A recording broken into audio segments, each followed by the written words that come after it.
And so the structure that you saw is based on the fact that this path length is different than this path length, and so there are more opportunities for the transmittance to change. So the difference is the distance between the sun and Earth and the distance between the satellite and Earth. Is it? It's not, because they're both above the atmosphere, and so this is just through the atmosphere, so it's not the distance, it's the viewing angle. So think of it this way. All this light's coming in. So if this is the footprint you're looking at, all this light's coming in basically from the same direction. Yeah. Whereas Because here, the sun is far. yeah. Well, that and the fact that the sun is big and it's just, And far away. yeah, far away. This is just because, again, yeah, so correct. I still don't really understand why chlorophyll is used.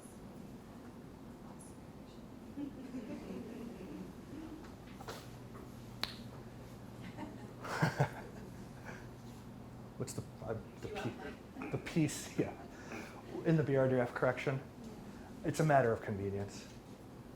That correction was actually, so just as a story, when we were first debating whether to put that correction in,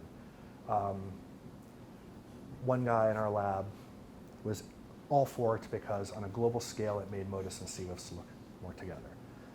I was the counter argument, and if you read Andre's paper, I cut and paste 4 or 5 different paragraphs in the PowerPoint where he says, do not use this for anywhere other than the open ocean where chlorophyll is stable and well understood. But again, because it's a lookup table, for convenience, it's easier to seed it with a well-constrained parameter like chlorophyll, especially if its intent is only to be for the open ocean. There are other studies, I think there's one out of Plymouth Marine Lab, that you do this as a function of inherent optical properties instead. We just have not moved in that direction. Not that computationally it matters anymore, but they haven't been as well vetted.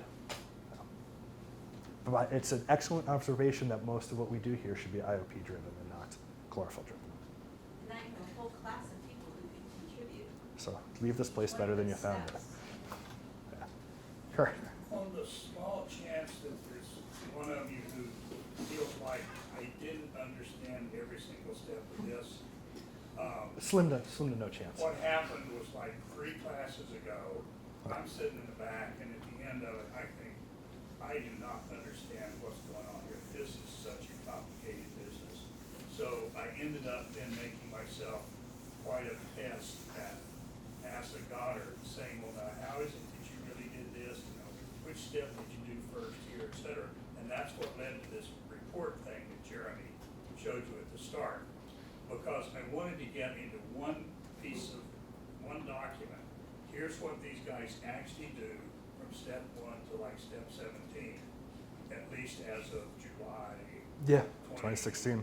Whatever, 14 or something. Yeah. And because previously, they would say, well, we use Gordon's paper to do this, we use so-and-so's paper to do that, you know, and you kind of had to go read like 14 different papers, and then, oh, well, that paper's from 1997, and now we've improved it with a better lookup table or whatever. And I just wanted to get all of that into one place. And that's how it came about, was I'm sitting here saying, I can't understand this, it's way too complicated. So if you're in the same boat right now, don't feel bad. It really is. You should. Complicated Yeah. business. You should not feel bad. You should. Every single pixel of every image that NASA takes every day, it's just astounding. No. So the real take-home message is, you know, it's a complicated process. You know where the book is, and have some appreciation for the fact that it's complicated, but that you guys actually make a difference in what you collect. So don't collect crappy data, please. But then, I recognize that given all of those assumptions and all of those steps and all of the uncertainty in each step, we still can do large-scale gradings across the ocean with confidence. And when we see changes happening from day to day and place to place, we can interpret those biologically. You know, whether it's the chlorophyll is 2.1 milligrams per meter cubed, probably not.